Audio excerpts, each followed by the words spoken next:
사실은 전주 초기 이 선교에 관한 내용은 이 니스베스 이 책이 2차 사료입니다. 1차예요. 나머지 김수진, 호남 기독교사 뭐 몇 분들이 쓰신 것은 이 니스벳 것을 받아서 썼기 때문에 이건 2차, 3차 사료고 이 니스벳이 1차 사료입니다. 여기에 상당히 정확하고 자세한 것이 써 있습니다. 그리고 이 니스벳이라는 여사는 1917년 유서백이라고 하는 당시 목사의 부인으로 와가지고 1906년에 전주하고 목포에서 선교 사업을 했습니다. 그래서 그때 자기가 직접 체험한 거 그리고 이제 외부에서 듣고 기록된 것을 이 책에 기록했기 때문에 상당히 상세하고도 정확한 1차 사료로 보고 있습니다. 이 1차 사료에 의하면 2번을 보시죠. 7인 선발대가 전주에 선교로 온 그 동기를 니스벳이 딱 써놨어요. 1891년 서울에 북감리교로 왔던 언더우드 선교사가 1891년에 소위 안식년으로 귀국을 한 거예요. 이 귀국을 해가지고 각 교회, 그다음에 특히 신학대학에 다니면서 조선 선교에 대한 열렬한 강연을 하고 다녔어요. 근데 이때 누가 여기에 같이 가담했냐면 윤치호 씨라고 아마 생소하기도 하고 여러분 아실 필요가 있는데 사실은 윤치호 씨가 일찍이 북경 유학을 다녀오고 그 다음에 일본 유학을 다녀오고 영어를 해가지고 3개국의 능통한 삶으로 윤치호 일기가 있는데 일생 동안 영어로 써놨어요. 지금 번역이 되어 있습니다. 윤치호.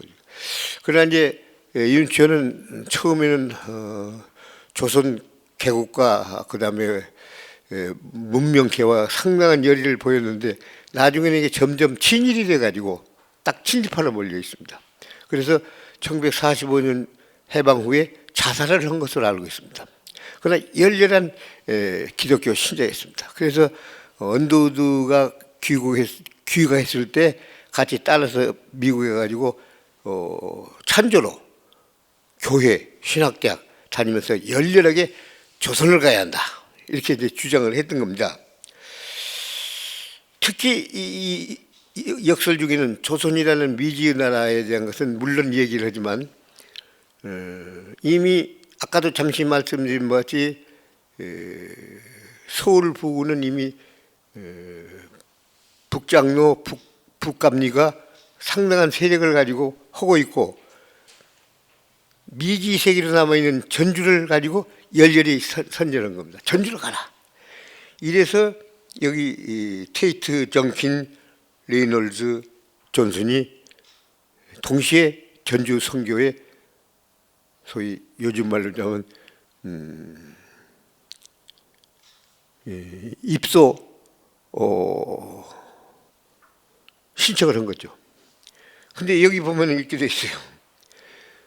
남장역의 선교부에서 전혀 준비가 안 돼 있어. 그래서 착수할 가망이 전혀 없었어요. 그러나 미지의 나라인 조선, 그 다음에 전주가 가야만 한다 하더라도 선교부에 마음도 없고 인력도 없고 돈도 없어서 엄두도 못 내고 선교 허락이 안 나온 겁니다. 이 네 사람이. 그래서 이들은 계속해서 열렬하게 기도하고 그리고 갈구하고 그리고 당시 미국 교회의 신문 언론에 또 열렬하게 주장을 했어요. 조선에 가야 하고 전주에 가야 한다고.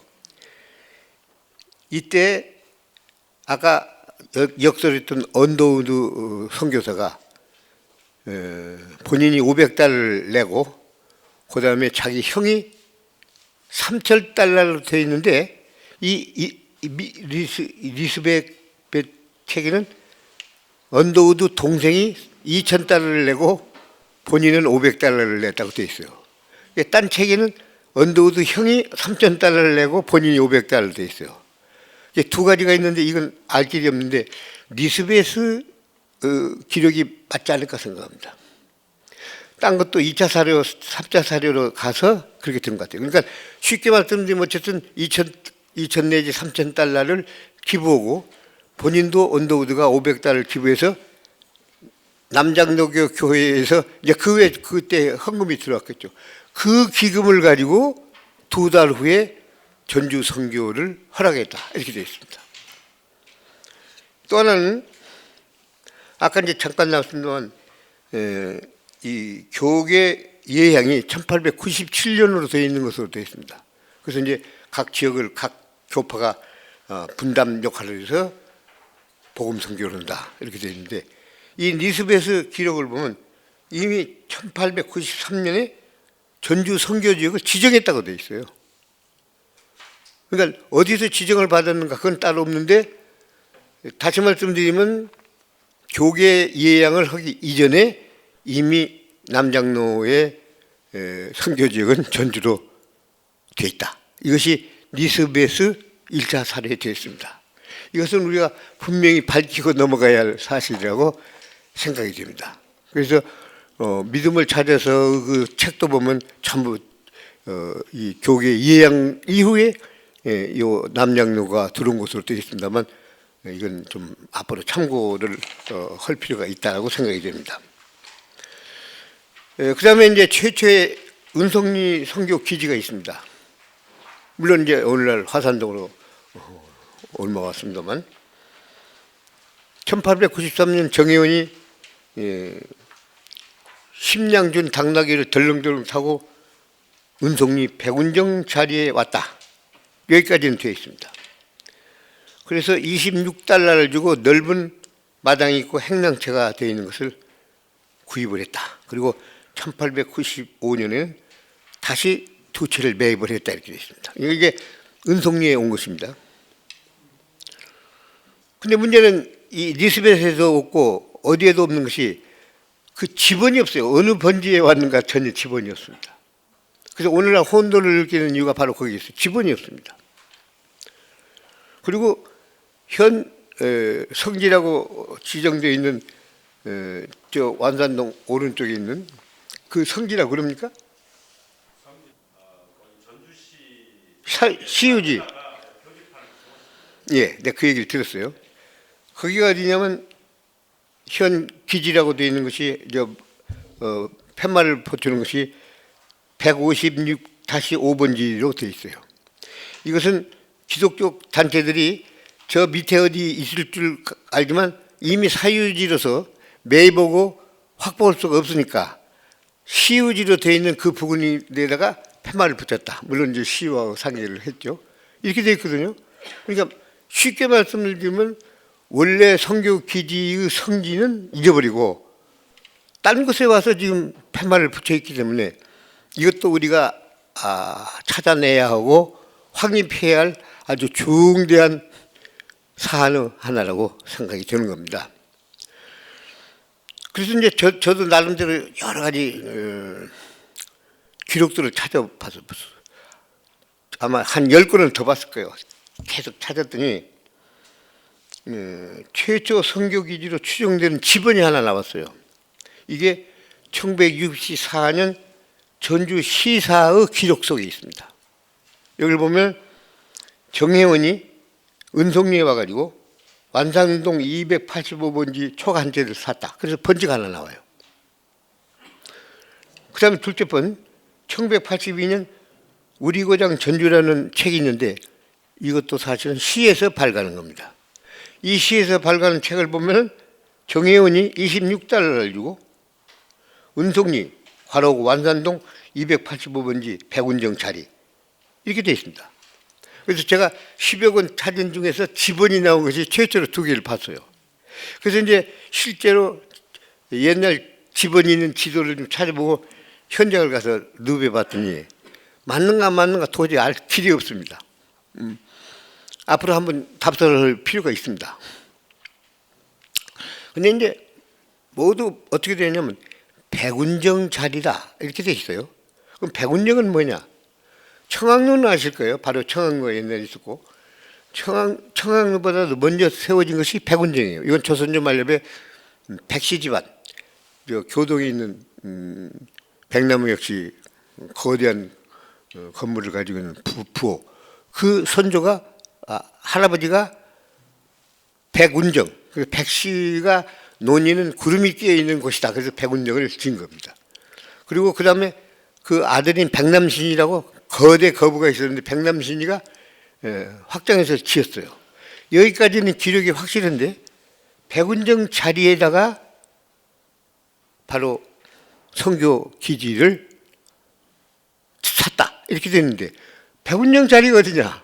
그래서 백남씨 손자하고 통화를 해봤어요. 당신 선조가 진 백운정이 몇 번지고 어디가 있었냐 그랬더니 이 친구도 전혀 모르는 거예요. 우리 옛날 있었는데 없어져가지고 자기 잘 모르겠다고. 그래서 다시 이제 고지도를 계속 찾았어요. 백운정이 어디 있는가. 근데 이 고지도라는 게 정확한 위치에다가 그림을 그린 게 아니라 적당한 데다 그려놓고 백운정이라는 표시만 있어요. 그래서 백운정 기록을 쓰는데 백운정 지번을 모릅니다. 이것이 은송리에서 지금 나타난 정혜원이가 최초에 샀던 기지, 그리고 나중에 잉골드가 1897년에 와서 진료를 받던 진료소. 그러니까 바로 이곳이 진료소 첫째 서문교회의 시조가 되는 곳이고, 또 잉골드가 진료를 한 예수배우는 최초 기지입니다. 자, 이쯤 되면 100년 좀 넘었는데도 불구하고 그 위치를 지금 확보를 못하면 요즘에 역사가 흘러가면, 시간이 흘러가면 찾기가 더 어려울 것이 아니겠어요? 그래서 제가 나인영한테 계속 추궁했어요. 이번 이 기념관을 짓는 기지에 좀 찾아봐라. 찾아보자. 이건 좀 시간이 걸리고 조금 사람이 동원되어야 한다고 생각합니다. 왜냐하면 첫째 백운정짜리를 찾으면 나올 수 있어요. 계속 백운정짜리가 나오니까. 그리고 이제 지금 새삼스럽게 나타난 285번지는 이건 무엇이냐? 이 1864년에 쓴 전주 시사의 이 번지를 쓴 그 작자, 시사 기록한 역사가, 이게 누구냐면 전영래 씨였어요. 물론 작곡은 지금 안 계십니다. 이분이 상당히 전주 도시사와 전주에 해박하기 때문에 딴 데는 전혀 없는데 어디선가 찾아서 여기다 쓴 거예요. 이것도 큰 참고 자료가 일단 됩니다. 64년 전주 시사에 분명히 번지가 있으니까, 그 다음에 1982년 우리 고장 전주의 기록이라는 이 책도 전영래 씨가 한 챕터를 썼어요. 그것을 그러니까 지난번 시사에 있었던 것을 전영래 씨가 쓰면서 다시 쓴 것 같아요. 그러니까 문제는 그분이 계신다면 얼마나 좋겠습니까만은 안 계시기 때문에 여기 나와 있는 이 번지를 어떻게 찾아내고 해석할 방법은 없습니다. 다만 한 가지 찾을 수 있다라고 생각하면, 한미 조선 미국 동맹, 통상 동맹이 맺어졌을 때 성교 자유하고 그다음에 한불, 그러니까 조선과 불란서 간의 통상 조약이 맺어질 때 외국인은 토지를 매매할 수 있고 등기를 할 수 있다고 딱 돼 있어요. 그러니까 그 조항 이후에 이것들이 됐기 때문에 분명히 요즘 말로 하자면 어딘가 등기가 돼 있을 걸로 생각이 돼요. 그러면 과연 그러면 1880년대 등기부가 남아있느냐? 물론 전주시에는 없습니다. 저도 여러 가지 알아. 어디까지 있냐 했더니 대충 1912년 토지조사 때부터 있지 그 전에는 거의 없습니다. 그럼에도 불구하고 서울과 특히 대전에 가면은 정부 문서 관리소가 있습니다. 여기를 혹시 뒤지면 옛날 조선 말엽의 선교사들이 가지고 아까 말한 등기한 그런 등기부가 혹시 있을런지 이것도 한번 탐색을 해볼 필요가 있고요. 또 아까 백운정 자리라고 자꾸 나오니까 전주에서 현재 기록은 저로서는 못 찾았는데 혹시라도 어디선가 백운정에 대한 기록이 나올 수도 있지 않느냐.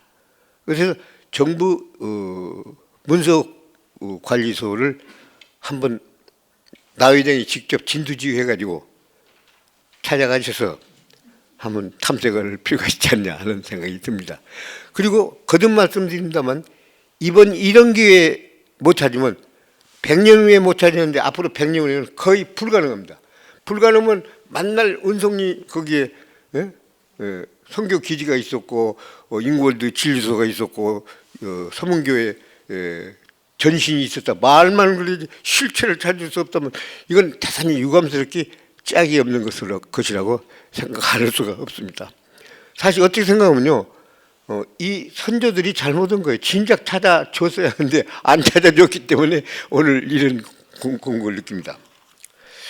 그 다음에 이제 백운정에 살다가 윤석열이 살다가 1894년 동학혁명이 일어났습니다. 이제 선교 본부에서 철수해라 해서 서울로 갔죠. 갔다가 1895년 동학혁명이 진정이 된 다음에 전주로 왔습니다. 이 니스벳 기록에 보면 전주 성의 3분의 1이 이미 파괴됐다고 되어 있어요. 불타고 그 다음에 폭격맞고 폭격 얘기는 조금 이따 또 오죠.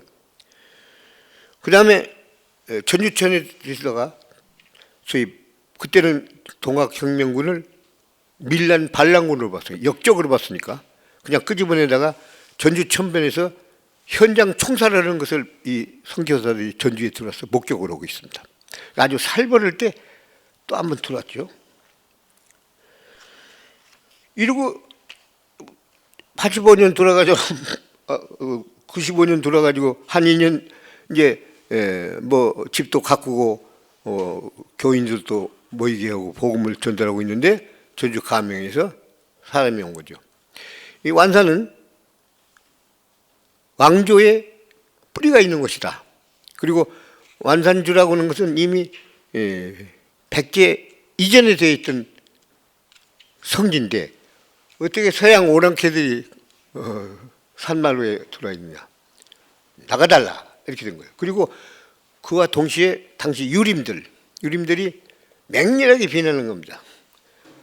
외놈을 반대하고 백인을 반대하는데 백인 오랑캐들이 완산이라는 성산에 와서 있을 수가 없지 않나. 이렇게 막 맹렬한 문제가 되고 또 하나는 아마 그때 그게 백운정이 전주 성 내부가 보였던 것 같아요.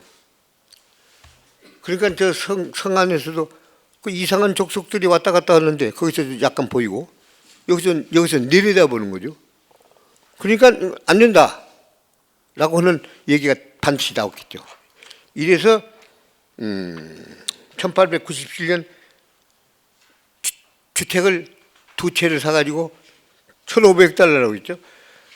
과실수를 일부 심고 막 정비를 하고 있는데 바로 가명에서 통지가 오고 그 다음에 이완용이라는 사람이 직접 교섭에 나선 겁니다. 안 된다. 우리가 이전할 곳을 알려줬더니 그리 가라. 뭐 거의 이건 반강제적이죠. 그래 좋다. 그 대신 우리는 집을 샀고 토지를 샀고 이미 요즘 말로 투자를 했죠. 그냥 갈 수 없다. 그러니까 그러면 보상을 해주겠다. 그래서 니스벳 책을 보면 보상 변상을 해서 더 넓은 땅으로 왔다 돼 있어요. 그러니까 이거 분명히 보상을 받은 것 같습니다. 여기까지가 니스벳이 기록한 소위 은송리 소위 초창기 이 상황입니다. 이건 니스벳 책을 믿고 일단은 우리가 수용을 해도 괜찮다고 생각이 듭니다. 자, 그 다음에 이제 화산동으로 옮겨왔습니다. 니스벳 얘기를 보면 훨씬 더 넓은 땅에 경치도 좋고 아주 좋았다고 그래요. 지금 현재 화산동 일대 좋죠. 손 넘어도 좋고 아주 좋은데 온 겁니다. 완산동보다야 명당이죠. 사실은 좋은 데 왔습니다. 만일 그때 개신교가 이만한 토지와 넓이와 그리고 위치를 잡지 않았다면 아주 곤혹스럽겠죠. 어디 저쪽 구석에 가서 있을 수밖에 없는데도 불구하고 이완영이가 좋은 일을 해준 셈이 됐습니다. 알고 보면요. 근데 이제 1900년 옮겨왔습니다. 옮겨오면서 이제 신흥학교, 기존학교가 이제 참 없는 집, 가난한 집 아이들 데리고 교육을 시작합니다. 이때 신흥학교 자리가 회원당이라고 되어 있습니다. 이건 신학 직접 가서 보셨을 거예요. 저도 봤습니다. 회원당 터에다가 신흥학교를 지었다. 그럼 회원당은 뭐냐? 1700년 관찰사 김시걸이라는 사람이 거기다가 서원을 짓고 희연당이라고 이름을 붙였다. 이렇게 돼 있죠. 그래서 사실 희연당은 전라가명이 직접 운영하는 교육기관이었죠. 사실은. 이제 그 터에다가 신학교를 잡았습니다. 우연히 그것도 보니까 처음부터 비석이 있는 것이 아니라 뭐 공사를 하다가 비석을 해봤더니 이게 희연당 짤이라고 비석이 되어 있어서 알게 된 거예요. 신학교는 아주 명당에다가 기가 막힌 역사 전통, 조선조의 역사 전통까지 부여받은 것이 됐죠. 근데 이 희연당 바로 옆에 사직단이 있었습니다. 근데 이 사직단은 물론 지금 없으니까 알 길이 없고 희연당터는 비석이 나왔기 때문에 여기가 희연당터다. 그래서 지금도 비석이 서 있습니다. 근데 그 옆에 사직단 자리는 없어져 버렸기 때문에 소멸돼 가지고 아무도 지금 모릅니다. 그럼 사직단이라는 건 뭐냐? 이것은 서울에서도 좌조 우사, 그러니까 임금님이 서 있는 궁궐에서 앉아서 좌쪽은 좌조, 즉 종로 5가에 종묘가 있습니다. 왕실의 선조를 모신 종묘가 있고 좌조, 우사, 오른쪽에는 사직단을 둔다. 그래서 서울에 사직단이 지금 남아있고 사직통이 있습니다. 전주도 똑같이 객사가 임금님의 골패를 모신 곳이에요. 객사에서 좌쪽에 좌조, 경기전이 있어요. 조상을 모셨잖아요. 우사를 하려고 보니까 토지 면적이 없어요. 그래서 성 바뀐 이 신흥고등학교 쪽에다가 사직단을 만든 거죠. 그 사직단은 원래 뭐냐? 사자는 토지신이고 직은 곡물신이에요. 이게 토지신하고 곡물, 먹거리를 보호해주는 그런 신입니다.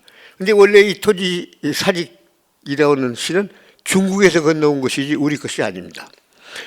중국의 주나라 때 주나라 왕 무왕, 건국원 무왕의 아버지 이름이 후직이었어요.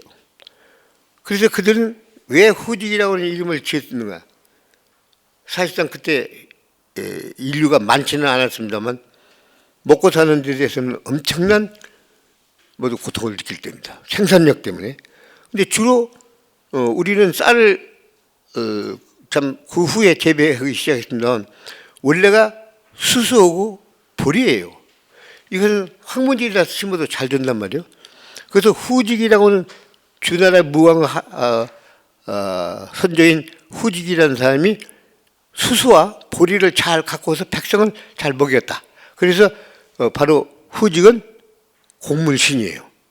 토지신은 어느 곳에나 가지고 있어야 하는 겁니다. 그래서 주례고공이라는 책이 있습니다. 이건 이제 주나라 때 만든 거예요. 이건 요즘 말로 하면 백과사전 같은 거예요. 일종의 국가의 경영 관리를 위해서 만들어진 건데 거기를 보면 딱 아까 말씀드린 좌조 우사가 나와요. 이제 더 그러면 후시 전 면조 좌조 우사 후시 시장을 띄고 앞에 조정을 세운다. 그러니까 조상을 모시고 토지와 곡식을 거두면서 시장에 거래하고 그 속에 안녕을 꾀하는 왕조가 앉는 거예요. 근데 서울의 경우는 지금 어떻게 됐냐? 좌조 우사 사직당이 있어요. 근데 뒤에다가 시장을 만들려고 하니까 토지면이 전혀 없어요. 삼각선 바로 밑에 배산 임수로 해가지고 토지가 없지 않습니까? 땅이 없어요. 그래서 삼각산 밑에다가 경복궁을 짓고 시장은 앞으로 뺐어요. 그래서 종로 운종가가 오늘 광화문 일대가 시장이 됐습니다. 그러면 원론인 주례 고공기는 안 따랐지만 거기에 준해서 만들어진 거죠. 그래서 오늘날 서울의 사직단은 엄연히 남아있고 그리고 문자 그대로 전통 문화의 하나의 사례로 남아있습니다. 거기에 준해서 지방에 있는 각 도시들도 좌조 우사를 따는 거예요. 사직단이 없어졌습니다. 근데 사직단이라는 게 뭐냐? 여기 2부 3페이지 2를 보면 작은 봉우리 땅에다가 15m, 15m, 1m 높이 토단을 세워가지고 사각의 담을 쳐놨어요. 이게 전부예요. 서울 사직단은 똑같아요. 지금 그대로 해서 담이 남아있어요. 이제 우리는 없어졌죠. 그리고 여기다가 오색토, 이건 전국에 있는 토지신을 모셔야하니까 전국에 있는 흙을 모아와가지고 가운데는 오방색이라고 하는 별도 색을 갖다 놨어요.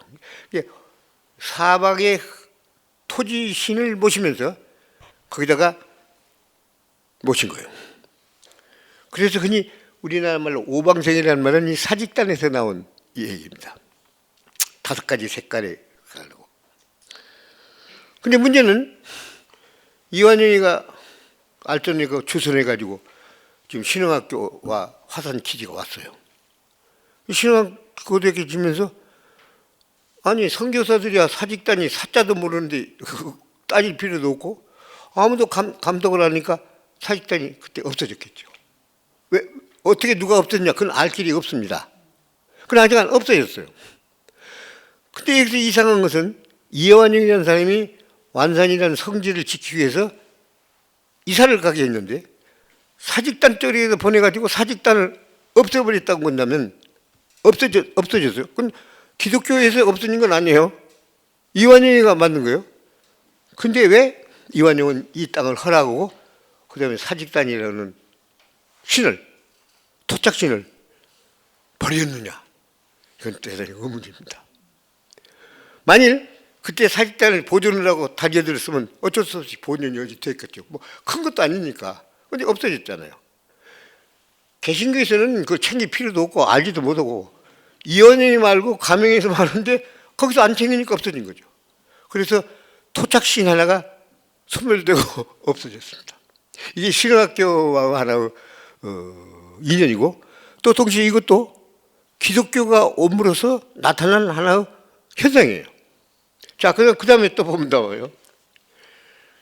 이리하여 이 다가산 주변에 외래 두 신과 토착한 신이 있습니다. 이 토착신은 사직단이었어요.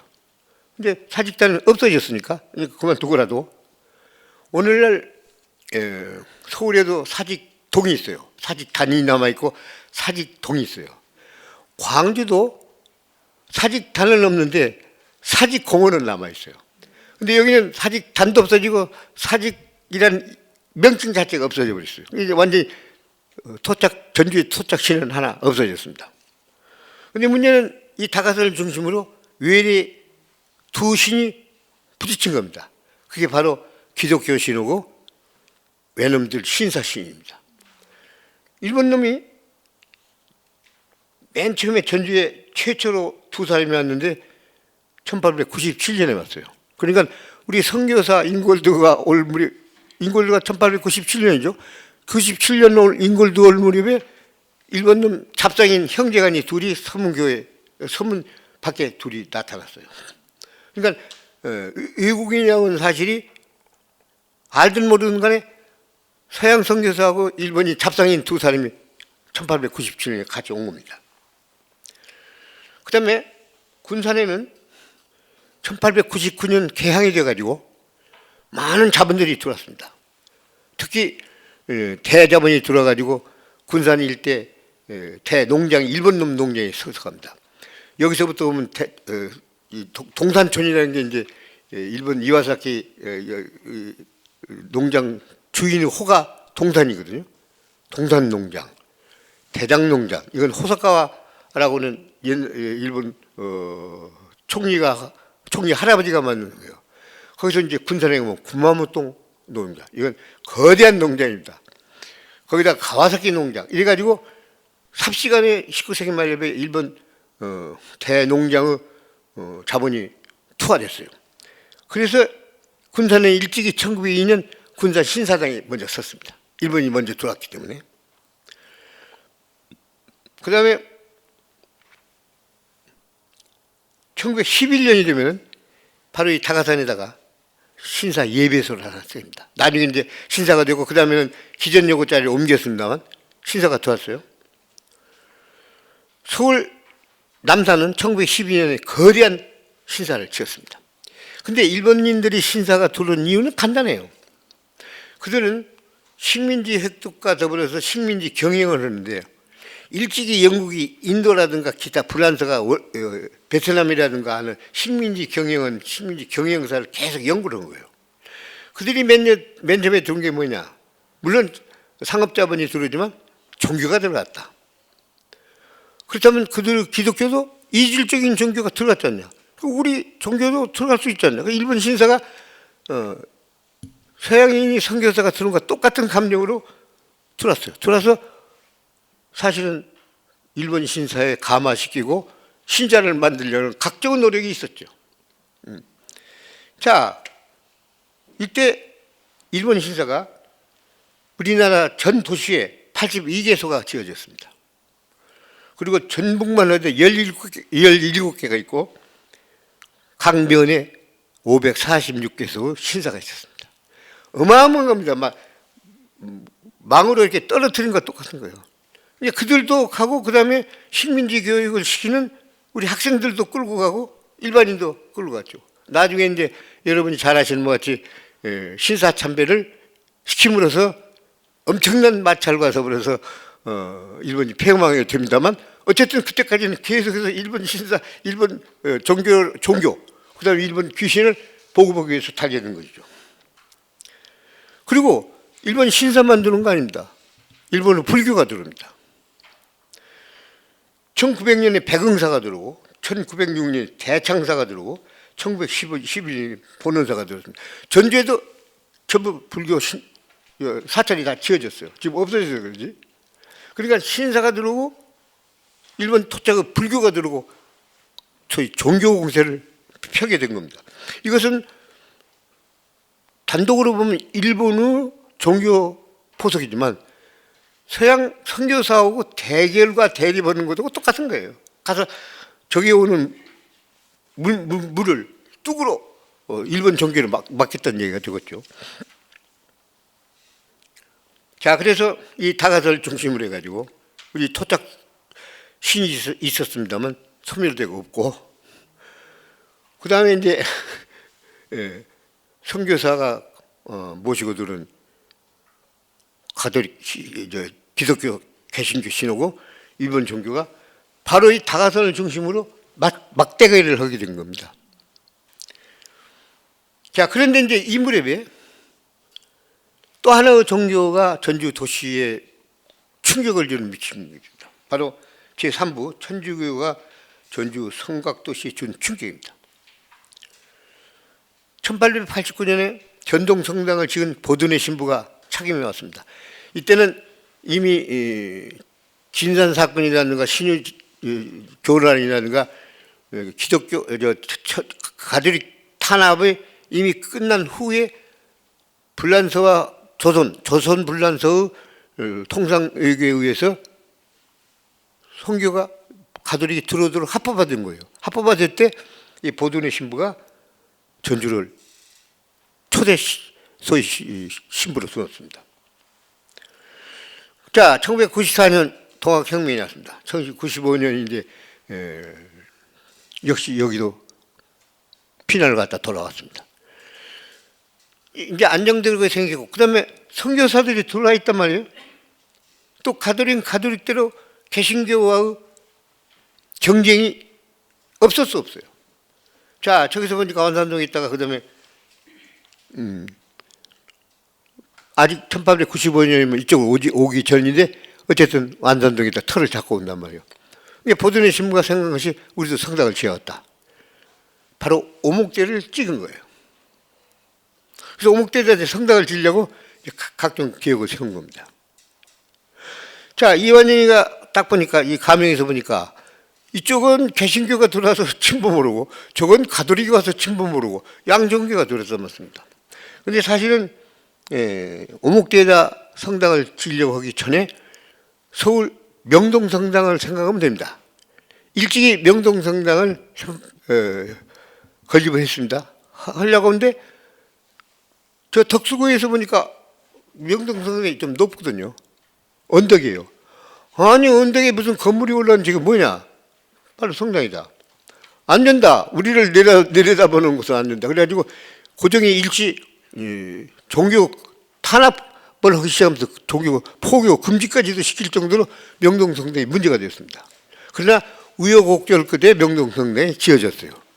그리고 서구 사회의 사고는 신전, 로마나 그리스 신전은 바로 언덕 위에 세웁니다.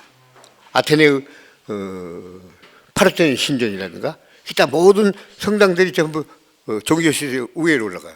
그러니까 사실 꼭 그와 같지는 않지만 개신교도 잘못 사는 동네인 완산동을 택했지만은 완산동도 역시 내려다보는 올라간 것이요.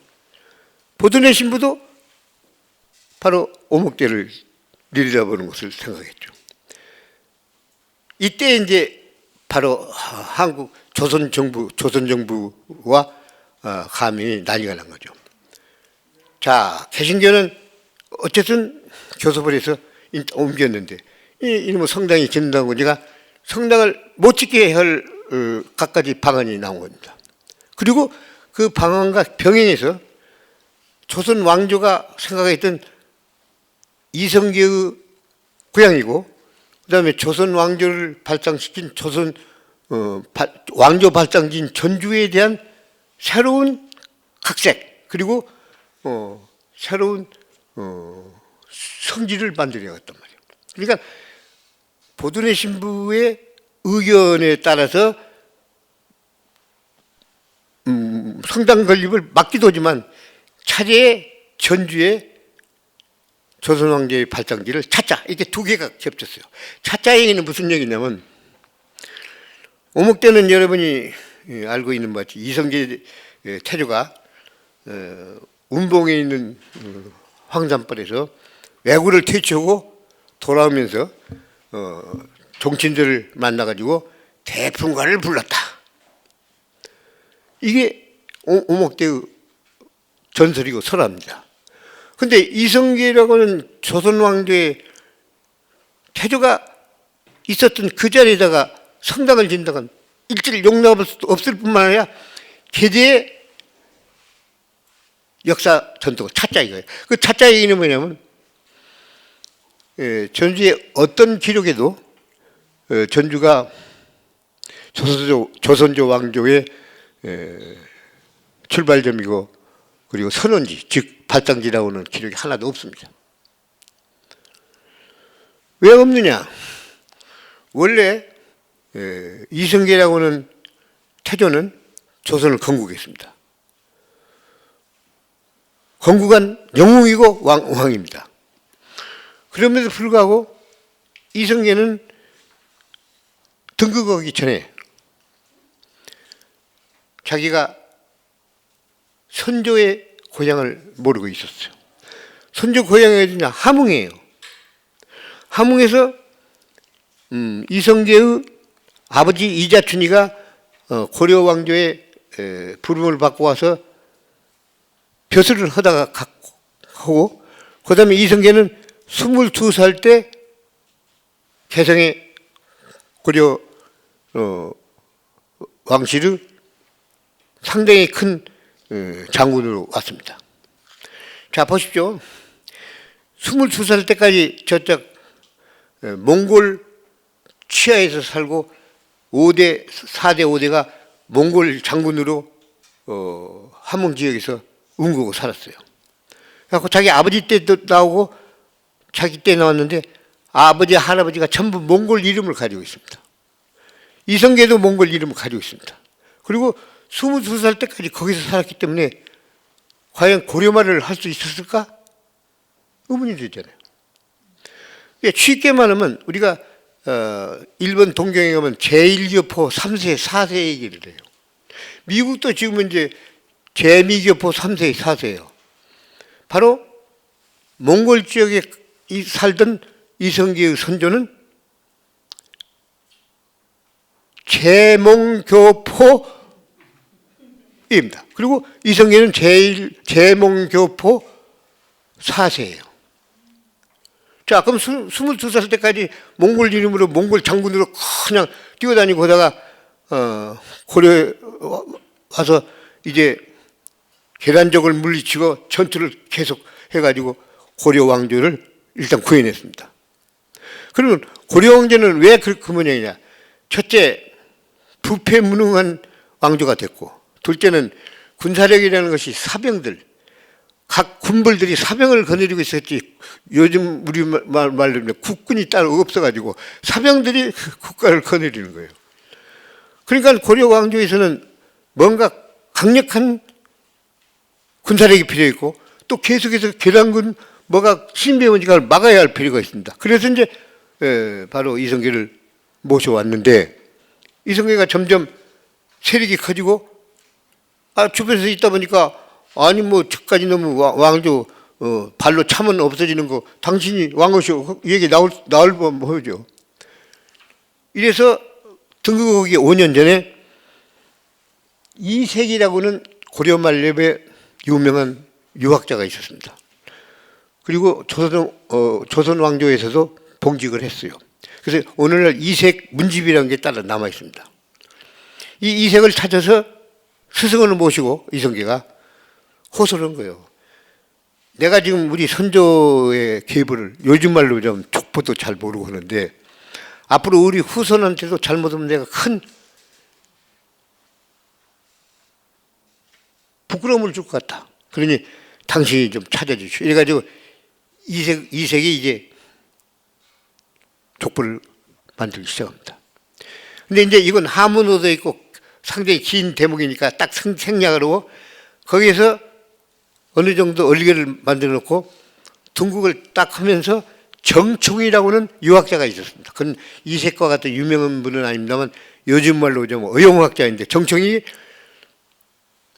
전주의 이씨 대성야 그래갖고는 딱 전주를 찍었어요.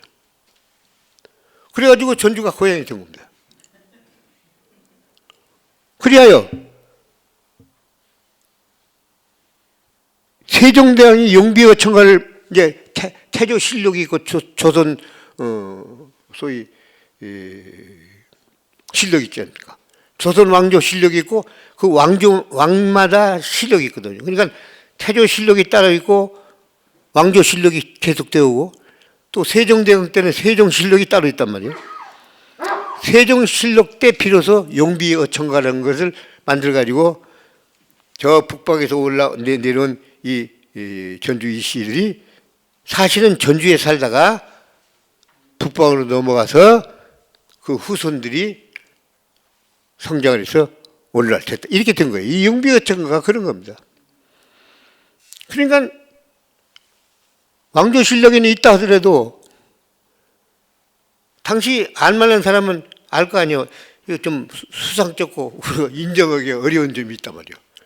이렇기 때문에 전주에서 기록은 어디도 없는 거예요. 전주에는. 그리고 또 하나 정확하게 말씀을 드리면 전주에서 살던 조상이 올라가서 전주 이씨가 왕권을 잡았다면 전주 이씨 전주에 남아있는 사람들이 벼슬을 좀 해야 할 거 아니에요. 당연히 친척을 찾겠죠. 전두환 씨도 대통령 되니까 전시 족보 찾아가지고 여기 아무개 부지사 전 아무개가 국회의원도 전부 다 만들잖아요. 그런데 역사적으로 조선 왕자가 선 다음에 전주 사람으로서 벼슬한 사람은 한 사람도 없습니다. 찾지도 않고 기록에만 남아있는 거예요. 이렇게 되어 있는데, 이제 좀 내려옵니다. 너무 기니까. 되어 있는데, 설화적으로는 계속 있어요. 저기 덕진에 왕릉이 있었다. 선조가 있었다. 그 다음에 저쪽 발리산, 오늘 자만동이죠. 거기에 오대조 목조가 살았다. 이 설화로 내려와 있는 것을 이 가톨릭 성당을 저지시키면서 하면서 동시에 이걸 부각시킨 거예요. 그게 어떻게 부각이냐? 첫째, 저 산 이름이 발산으로 바리떼산이라고 그러고 그 외가 승암산이에요. 이제 승암산에서 바리떼산으로 내려왔는데 승암산 내려온 바리떼산의 발산에 이시가 탄생한 것이다. 그래서 산 이름을 발리산으로 세웠어요. 그리고 그 밑에 목조, 4대존인 목조가 살았기 때문에 자만동이라는 지명을 부여했어요. 이 자만동은 하문으로는 이제 자비로운, 자비가 많은 점은 이걸 다시 뜨면 녹음성가의 아들 자자 만울만자, 아들이 융성한다, 그런 뜻으로 자만동이에요. 그리고 목조대왕이 그게 살면서 있었던 설화, 장군수, 그가 어렸을 때부터 동해 꼬마치들을 끌고 그냥 전쟁 준비를 하던 나무가 있었다, 장군수다. 그리고 목조대왕이 꼬마치들을 데리고 이제 가다가 피가 엄청나게 쏟아지는 어느 굴 속을 들어갔다. 근데 마치 호랑이가 나타나가지고 앙거리는데 모두 생각한 것이, 여기 있다가는 우리가 다 잡혀먹을 것 같으니까 우리가 한 사람만 희생을 하자. 그러려면 옷을 벗어서 던져가지고 그 옷을 무는 놈이 나가도록 하자. 그래서 모두 던졌는데 이 목조대왕 것을 호랑이가 딱 무니까 목조대왕이 딱 나가자마자 굴이 무너져 버렸다. 이 장군수 호은석이라는 설화가 그때 생긴 거예요. 자만동 이름도 그때 생겼고, 그 다음에 발리산도 그때 생겼고. 근데 또 그 후에 어떤 문제가 생겼냐? 발리산 넘어가 승암산인데 승자는 발산이라는 게 바리떼거든요. 바리떼. 이 스님들이 먹는 바리떼. 바리떼산이고 이쪽이 승암산, 즉 스님과 같은 바위산이에요. 이게 오늘날 치명자산이 되어버렸어요. 이건 이제 이완감이 소위 신유재란 때의 하나의 교란을 기념하기 위해서 거기다가 모셨는데, 이게 오늘날 성암산은 없어지고 치명사산이 됐어요. 여하튼 이것이 지금 종교가 끼친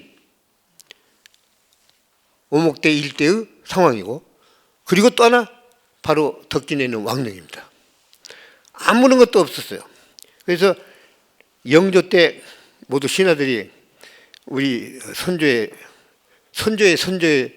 묘소가 없다는 것은 부끄러운 일이다 상소를 해가지고 1777년 영조 때 한번 가가지고 요즘 말로 좀 발굴을 해본 거예요. 무엇이 있겠어요? 몇백 년 전에 있던 것이 없으니까 포기한 일이 있었는데 다시 그 얘기가 나왔어요. 즉 우리 자기네들 조선 왕조의 시조 이한이 거기 있는 것 같은데 너무 황폐했다. 다만 그 설화를 중심으로 해가지고 고부근 일대를 엄중하게 관리를 해왔어요. 즉 명산이라고 하니까 그 밤중에 시체 갖다 묻는 그런 버릇들이 있잖아요. 그것에 위해서 군사가 지키고, 그 다음에 항상 그 꼬챙이를 찍어가지고 행여나 묘지를 쓸까봐 관리를 해왔어요. 해오다가 건지산이 너무 황폐하고 있다. 그래서 이걸 관리하겠다. 바로 이 자만동 만든 1899년 900년도에 상소로니까 고종이 거기를 관리해라.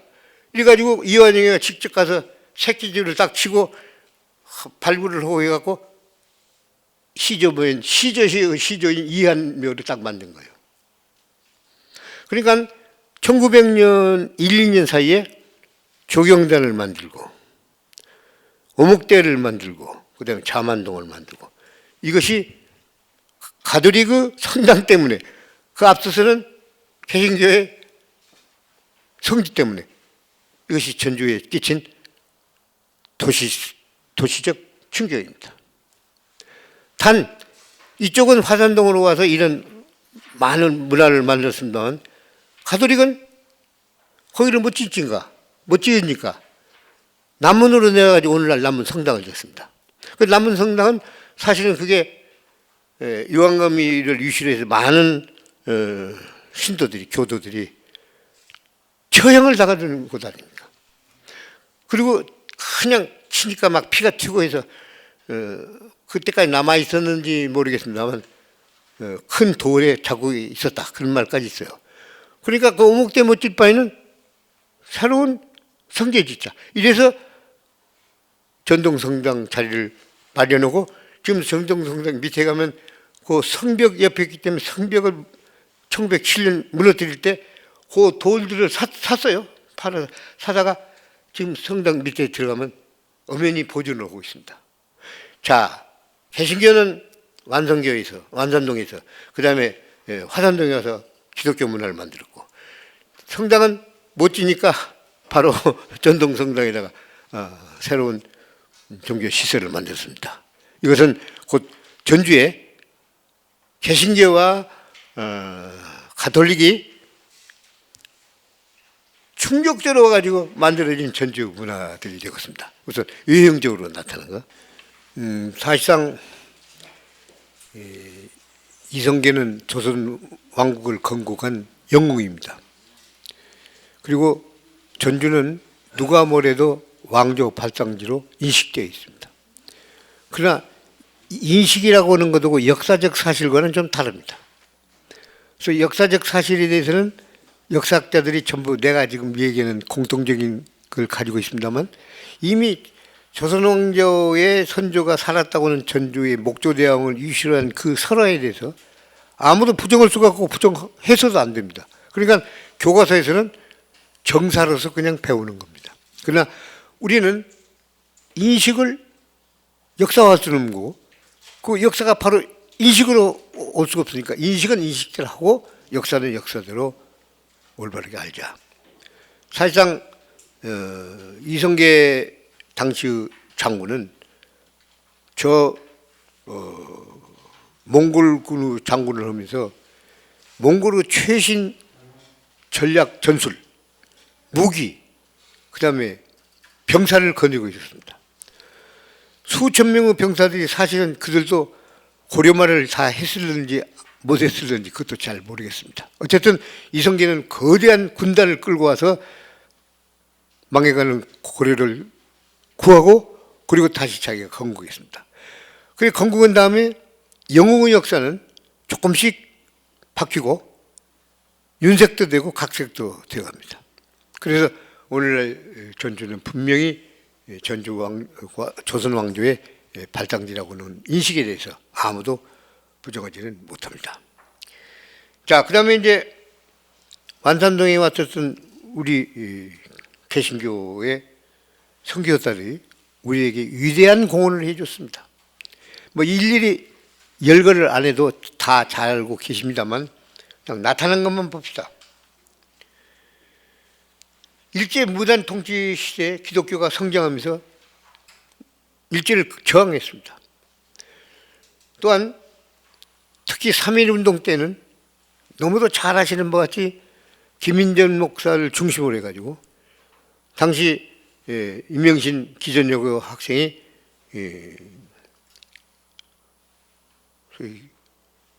결사대를 만들어가지고 서울서부터 독립선언문을 가지고 와가지고 김민정 목사가 위대한 3.1운동을 치렀습니다. 그리고 망명을 하셨습니다. 이것은 딴 데서도 물론 3.1운동에 대한 공적들이 많이 나와 있다 하더라도 전주는 딴 어느 곳보다도 3.1운동에 대해서 위대한 공적이라 아니할 수가 없습니다. 빼놓을 수 없습니다. 그리고 1930년대 광주 학생운동 시기 때 신학교를 유치로 해서 전주에 있는 많은 학생들이 가담했습니다. 39명이 구속당하고 옥고를 치렀습니다. 그리고 신사참배를 아까 일본 귀신이 들어가지고 신사참배를 하다가 결국 신학교는 폐쇄하고 선교사들은 집으로 돌아갔습니다. 결론은 일본 귀신이 여기 와서 전주말로 지랄을 좀 피다가 망하고 간 겁니다. 망하고 갔어요. 완전히. 여기 기독교가 이 민족의식을 고양하고 반일 독립운동 것에 대해서는 어느 누구도 뭐 부정은 그만두고라도 과소평 수 없습니다. 특히 성경 번역을 유실해 가지고 한글을 보존했다는 건요, 이건 위대한 일입니다. 더더구나 이제 한글 보급을 하면서 성경도 보급했지만 문명 퇴치를 했습니다. 그래야 우리나라의 소위 지식계급을 중산층을 만들고 지식계급을 육성했습니다. 그 다음에 생활 개선했습니다. 금주, 금연, 미신타파 이건 완전히 기독교에서 앞장을 섰고 큰 공헌입니다.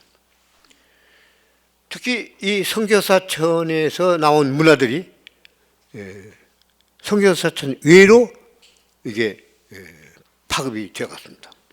특히 1925년 현재명 희전여고 음악선생이 소녀 가극단을 만들어가지고 획기적인 활동을 했습니다. 도무지 20년대 초라고 하는 것은 아직도 전주에 있는 여자들이 무릎개를 쓰고 다니는 그런 시대임에도 불구하고 소녀 가극단을 만들고 공연을 했습니다.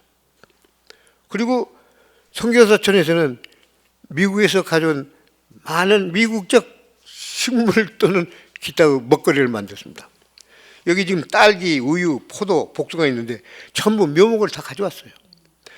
그래서 지난번 시간에 잠깐 말씀드렸습니다만 잉골드 바로 그 여의사 원장이 딸기 50그릇을 가져와서 심어가지고 화산동 일대 또 선교사끼리 딸기를 먹어가지고 전주의 최초의 딸기를 만들었습니다. 그래서 앞으로 기념관을 주면 거기 카페에다가 잉골드 딸기 주스를 반드시 만들어야 합니다. 그리고 그 외에도 우유. 이 우유는 젖소를 수입을 해갖고 와서 직접 짜서 먹었습니다. 그 외에 이 포도, 복숭아 같은 것도 거의 여기서부터 보급이 나왔습니다. 물론 과수단지 만들고 한 것은 일본이 농업진흥을 위해서 별도의 작업을 하긴 했습니다만 이 선교사촌에서 준 영향이 막강하게 크다고 보고 있습니다. 이 교육 선교는 말할 거 없고 신흥 기전학교 그 다음에 이제 이쪽이 서양 건축물의 아름다움, 학교의 벽돌 건물, 선교사 사택. 근데 이때 보면 랭킨 기전여고 그 초대 교장 편지를 보면 자기 1907년 어머니에게 보낸 편지를 봤더니 우리는 아름다운 성곽을 바라보고 있습니다. 아름다운 성곽이라고 그랬어요. 그리고 각각 언덕 위에다가 하나씩 떨어져서 집을 지었는데 로마 양식을 모방했습니다. 그런데 중국인 목수가 공사를 끝내기 위해서 곧 올 것입니다.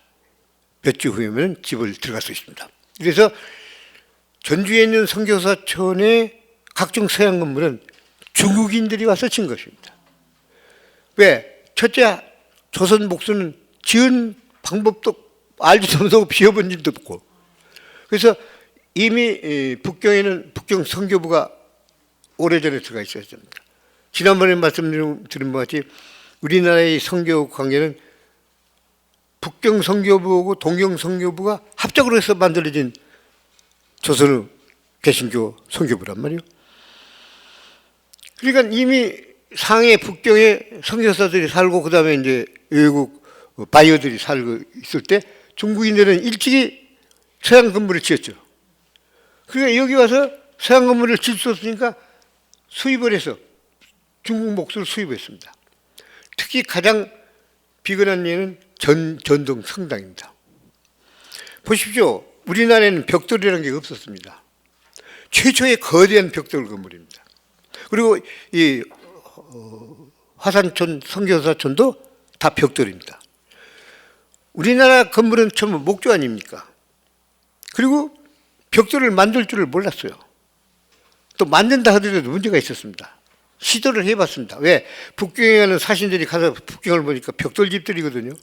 야, 이거 벽돌을 지으면 첫째 강한 집들을 견고한 집을 지을 수 있고, 그 다음에 나무를 안 써도 되지 않냐. 그래서 장려를 했어요. 근데 우리나라에서 순수한 벽돌 비슷한 게 있기는 있습니다. 그게 전돌입니다. 전돌.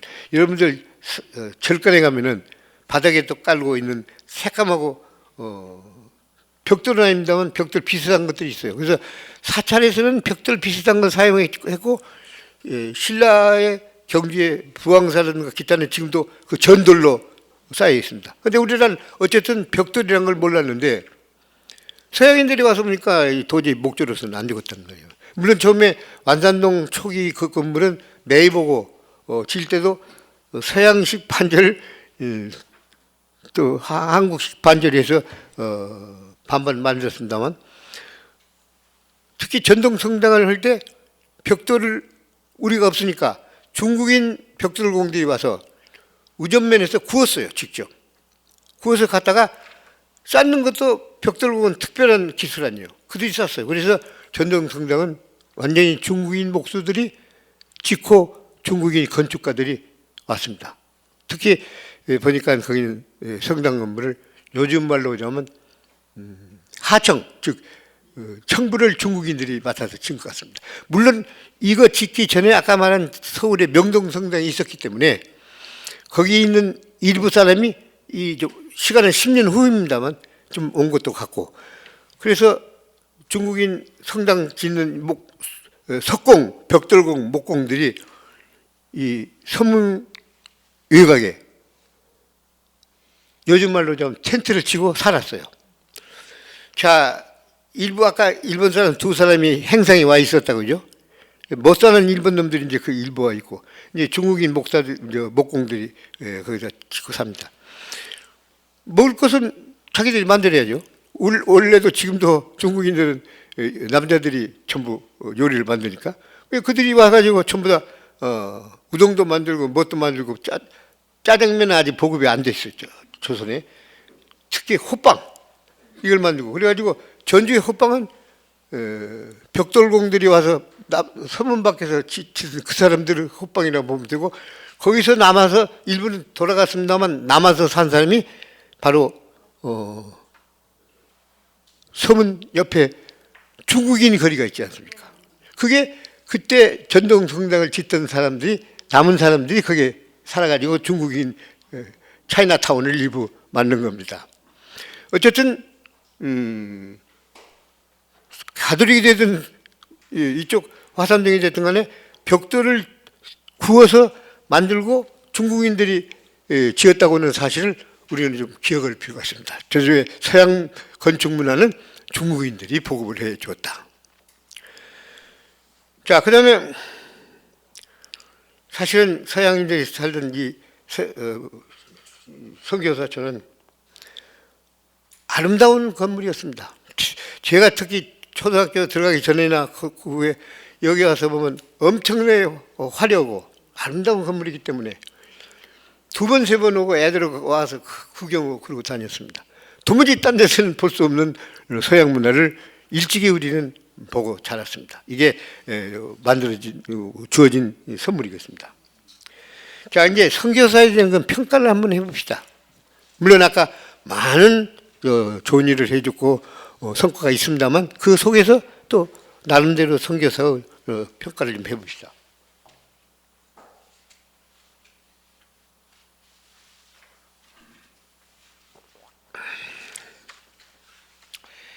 자, 복음 전도를 위해서 순회 전도를 합니다. 조랑말을 타고 조랑말 위에다가 침구름이를 쌓고 그 위에 사람이 올라탑니다. 자, 그냥 말 위에 타더라도 흔들흔들는데 짐 위에 타니 얼마나 흔들거려요. 배를 탄 것과 똑같다고 그랬어요. 그래서 흔들흔들 답니다. 그다음에 이제 일부 여자 선교사들은 가마를 탔습니다. 그 몸 큰 것이 조그마한 가마 속에서 견디고 있다가 갖다 내려놓으면 쥐가 나가지고 걷지를 못해서 그냥 신음을 하고 이런 순회 전도를 그들이 했습니다. 조선 신자들이 묻기를 왜 침낭과 음식을 가지고 다닙니다. 왜 조선 사람과 같이 밥을 안 먹습니까? 이겁니다. 근데 여기에 분명히 이유가 있습니다. 다시 말씀드리면 우리는 조선시대 때 여행을 다니면서 주막이라는 게 있었습니다. 이 주막이라는 게 더럽고 엄청나기 때문에 암행어사가 되면 그 기록을 보면은 정부에서 암행어사한테 이불료를 주고 그다음에 이제 조기 몇 마리 음식을 주더라고요. 이걸 싸가지고 자기 타는 조랑말 이제 가마가 있고 이제 조랑말한테 타고 오는 거죠. 그래야 간신히 깔고 자고 먹고 오는 거예요. 그러니까 서양 선교사들도 주막에서 잘 수가 없습니다. 더럽고 냄새가 나고 빈대에다가 이에다가 그냥 까딱하면 따숩게 한다고 밑에서 불을 떼놨는데 오븐 속에서 오븐 빵 굽는 속에서 자는 것처럼 그냥 뒤적거리는데 죽을 지경이죠. 그러니까 침낭을 가지고 다닐 수밖에 없는 게 사실이에요. 또 먹거리 이거 조선 사람이 먹는 지금 것은 그래도 먹을 만은 하겠습니다만 당시에 그 먹거리가 서양 사람한테 먹을 수가 없는 건 사실이죠. 그러니까 가지고 다닙니다. 그러나 그냥 조선 사람으로 생각으로는 아니 당신네들 뭔데 이불 가지고 다니면서 혼자 자고 그다음에 먹거리는 당신네들만 먹냐 이런 말을 아니할 수가 없겠죠. 그러면 사실은 동화됐다 하더라도 일부 위화감을 가지고 있는 것도 어찌할 수 없는 사실이죠. 이건 이제 현실적인 거니까. 그래서 1907년 선교사들이 먹던 음식을 한번 제가 추출을 해봤습니다. 이건 그 랭킨 선교사 편지 그다음에 인골드에서 봤더니 고기는 소고기, 돼지고기인데 고기가 매우 부족했다고 그래요. 왜냐하면 당시 소고기는 조선 정부에서 잡을 수 없는 것이에요. 소는 농사를 짓는 위대한 것이지 잡아먹으면 안 됩니다. 소 잡아먹으면 사람이 죽습니다. 지금도 북한에서 소고기 소 잡으면 8년 징역입니다. 두 번째 하면 사형이에요. 안 되니까. 그런 정도로 소가 엄청나게 귀해가지고 소를 잡아먹으면 사형과 같습니다. 그게 이제 소가 불어나면 좀 먹다가 그다음 못 먹고 이게 우리나라 소고기입니다. 이제 왕성하게 소고기를 좋아했어요. 중국 사람은 돼지고기인데 우리는 소고기만 찾았어요. 그래서 소고기가 없어요. 그러니까 굉장히 고기가 모자랐다고는 기록이 나옵니다. 거기다가 주로 꿩, 산토끼 이런 것들을 잡아서 시장에서 팔았어요. 그래서 요것을 사다가 먹었다 그렇게 되어 있습니다. 그 다음에 과일은 아까 복숭아, 포도, 딸기 이건 묘목을 가지고 심었죠. 젖소 이건 도입해서 먹었습니다. 이 무렵에는 조선 사람은 우유라고 하는 것을 먹지도 않았고 알지도 못했습니다. 우유를 먹는 것은 궁중에서 왕족만 먹었지 나머지는 먹을 수가 없습니다. 먹지도 못하고 있지도 않고 왜 그러냐?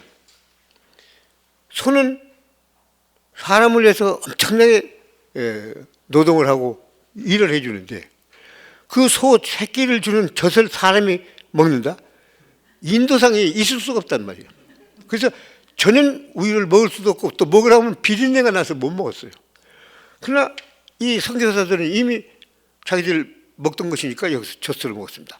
우선 이것만 가지고 보더라도 조선 사람 신자들로 같이 앉아서 밥을 먹을 수 있겠습니까?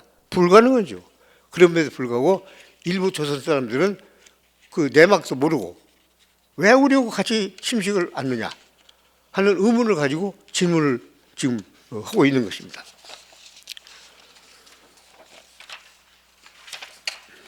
자, 이때 이 상황 속에서 백낙중 장관 이분이 원래 연세대학 총장 하던 분이죠.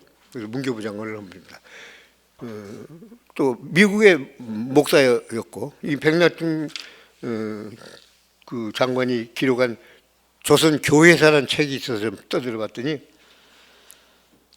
서양 선교사들의 인식이 써 있어요. 조선인에 대해서 의뢰의 고자세였다. 그들과 인간적 동료 아닌 듯이 자처했다. 조선인들은 그럼에도 불구하고 조선인들은 자기네 선생으로 지혜와 심령적 발전 능력을 가진 훨씬 우수한 사람들로 여겼다 이 말입니다. 그러니까 이것을 가령 아까 윤치호 같은 사람은 몇 개국어를 할 수 있고 미국을 갔다 왔기 때문에 선교사들에 대한 여러 가지를 잘 알고 분석을 했어요. 그러나 일반 민중들은 복음해주고 문화를 복음해주고 그 다음에 때로는 경제적 원조도 주고 특히 의료 선교에 있어서는 감탄을 안 할 수가 없었죠. 잉골드 의료 선교는 산후에 있는 등대라고 했습니다. 처음에야 어마어마한 저항을 받았죠.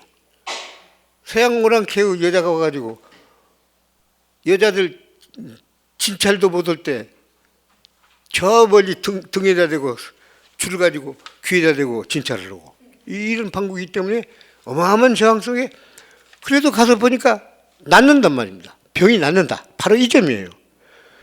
근데 여러 가지 기록이 있고 여러분들도 보셨을 줄 압니다만 두 가지를 보면 이런 게 나옵니다.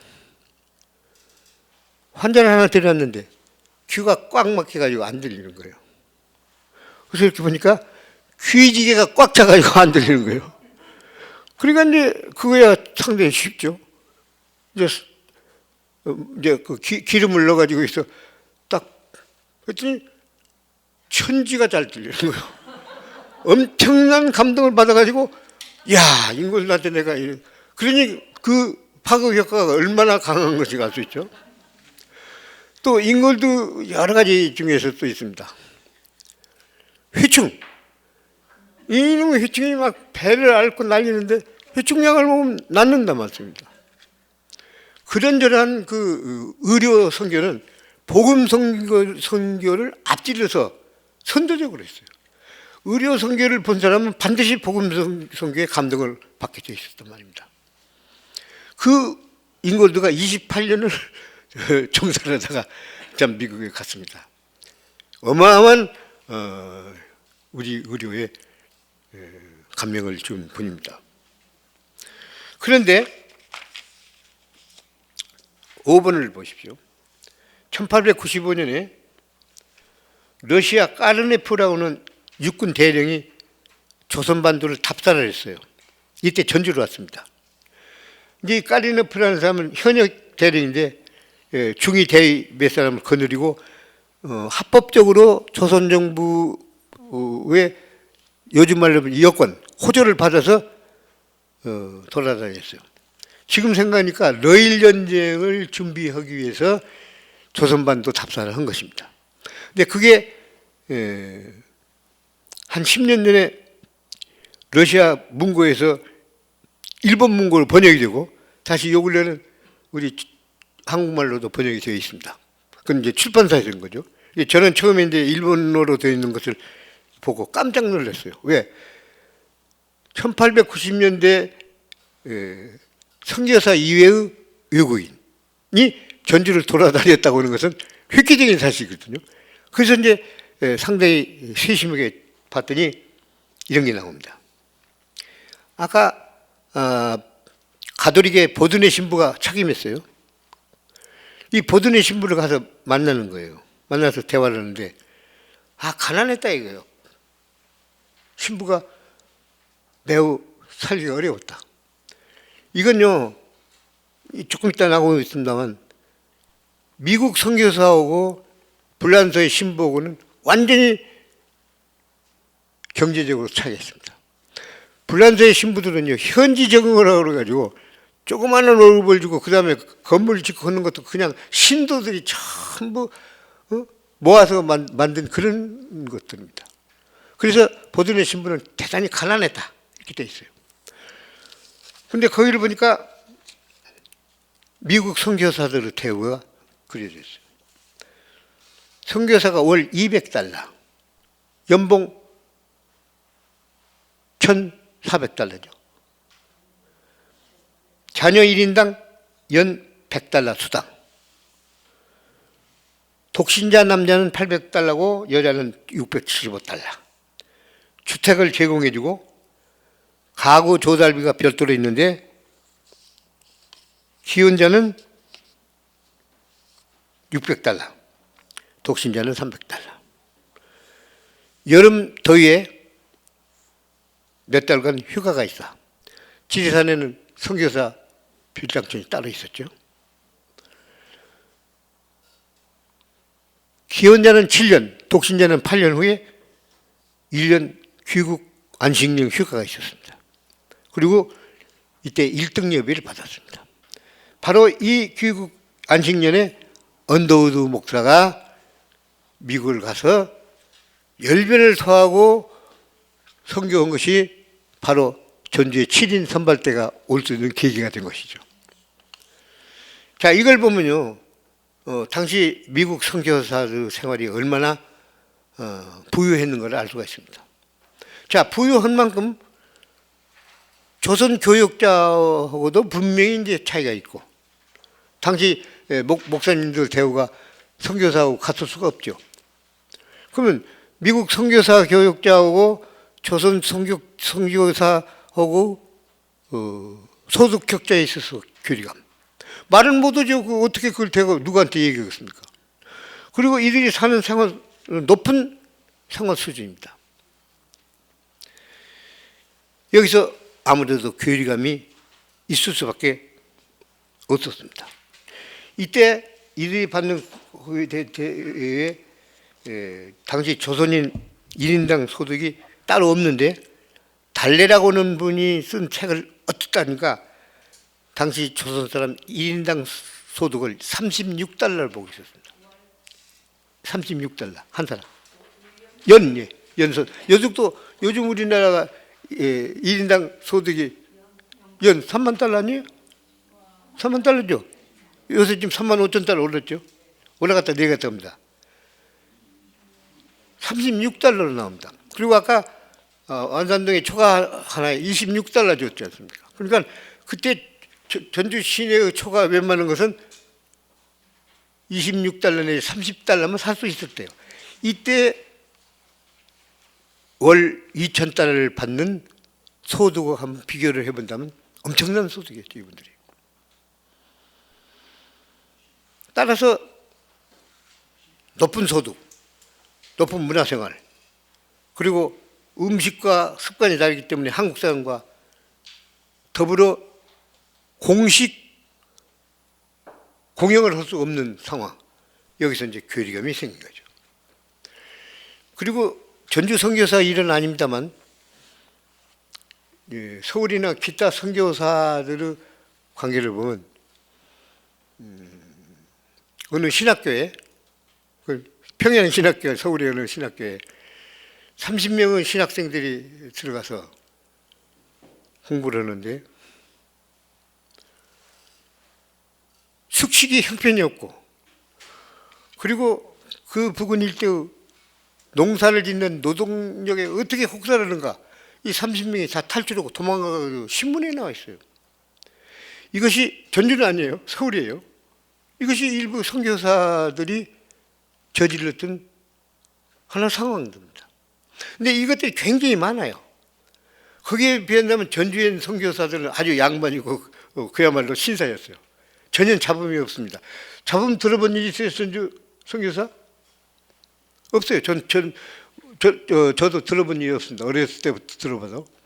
따라서 전주는 없었습니다만 선교사와 일반 교인과 미국 사람과 조선 사람 사이에 있어서 여러 가지 괴리감이 없다고 볼 수는 없었겠죠. 따라서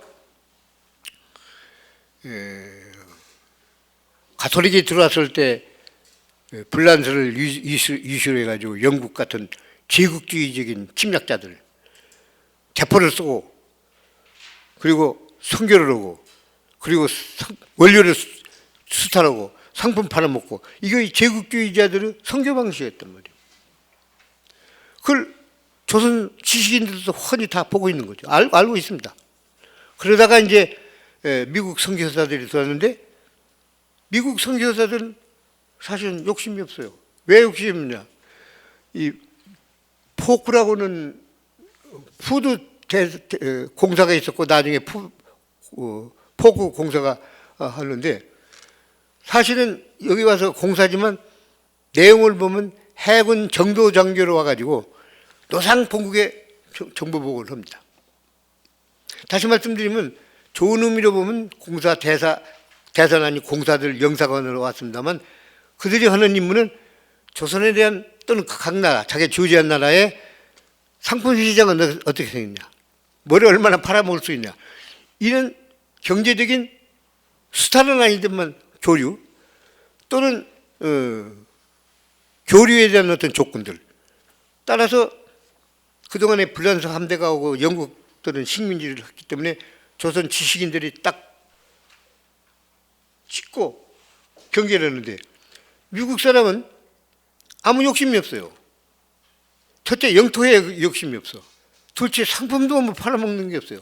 선교는 완전히 독립돼서 선교만 한 거예요. 따라서 당시 19세기 말엽의 조선 지식인들, 서울의 지식인들은 미국을 믿었던 거예요. 야, 영토 욕심이 없지. 무슨 상품 팔아먹는 것도 없지. 그것과는 종전에 불란서 신부들이 한 것과는 완전히 다르게 독립된 선교만 하고 복음만 전달해 주기 때문에 미국 선교사에 대한 신망은 굉장히 컸습니다. 서울에서부터.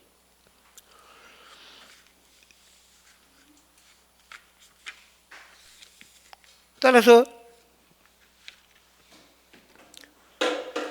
한국 가족에 와서 주신 혜택은 자, 일본에 저항하는 민족 종교를 만들어줬고 문화를 보호했고 지식을 보호해줬습니다. 오늘날 위대한 선교사의 업적입니다. 그럼에도 불구하고 옥에 티가 없을 수 없습니다. 바로 미국적 교파형 선교는 오늘날 한국의 교회의 교파적 분열을 그대로 갖다 줬지 않느냐 하는 의구심을 가질 수밖에 없습니다. 사실상 오늘날 우리 기독교가 사회에 주는 영향이 막강하다 하더라도 일부의 기독교에 대한 평가 또는 비판에 대해서 우리는 겸허하게 받아들이고 귀를 안 기를 수가 없습니다. 일부 사람들은 루터가 종교 개혁을 했을 때 가톨릭의 그 형상이 오늘날 한국 교회에서 나타나고 있는 것이 아니냐, 새로운 종교 개혁이 필요한 것이 아니냐 하는 말을 하는 일부 선교사들도 있습니다.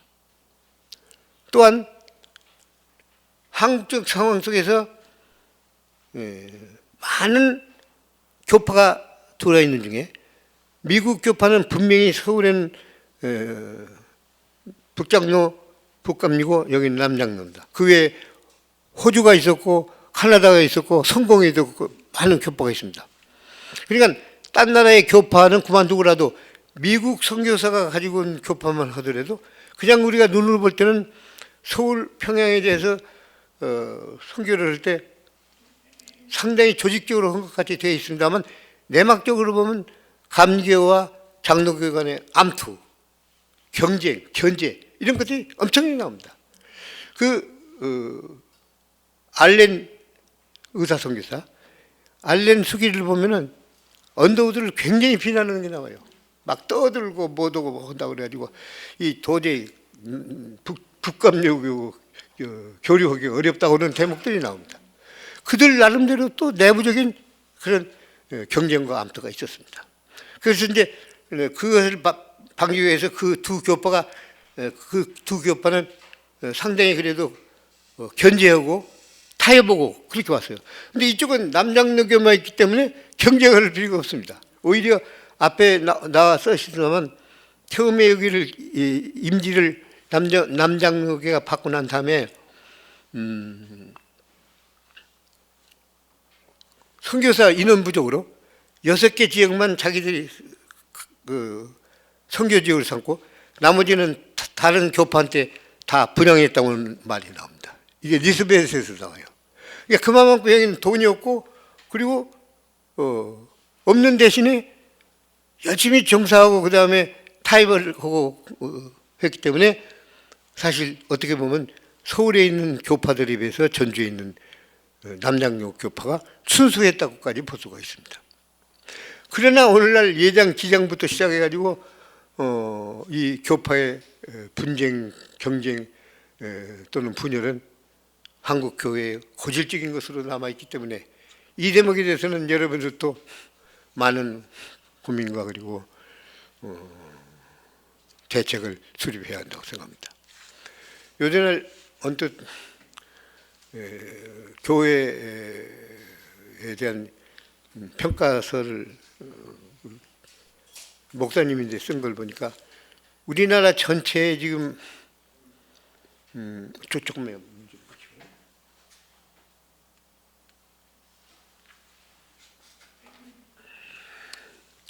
우리나라 교회에서 교당, 교회당 이외에 미전관이다 뭐다 해가지고 은행에 짓고 있는 부채가 4조 원이라고 되어 있습니다. 맞습니까? 4조 원이라고 되어 있어요.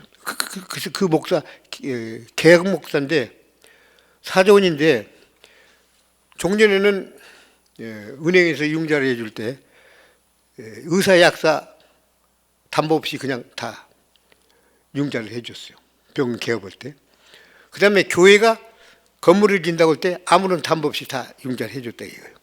지금 안 된다 이거예요. 왜? 4조 원 이상 빚이 있는 데다가 신도는 줄고 그 다음에 자꾸 확장하려다 보니까 빚이 많아지니까 은행에서도 교회에 대한 신망이 떨어졌다 이거죠. 그러면서 앞으로 이 빚은 대단히 갚기가 어려울 것이다. 신도 감소, 그다음에 헌금의 감소 이런 여러 가지 때문에 그런 대목을 봤습니다. 우리는 기독교가 준 위대한 공적도 있습니다만 오늘날 기독교가 우리에게 끼쳐주는 여러 가지 나쁜 것도 있습니다. 이제는 여러분들이 전주가 아니라 우리나라 전체 기독교를 위해서 다시 한번 기도하고 그리고 경건한 마음으로 추진해야 할 것으로 생각합니다. 아이고 감사합니다. 수고하셨습니다.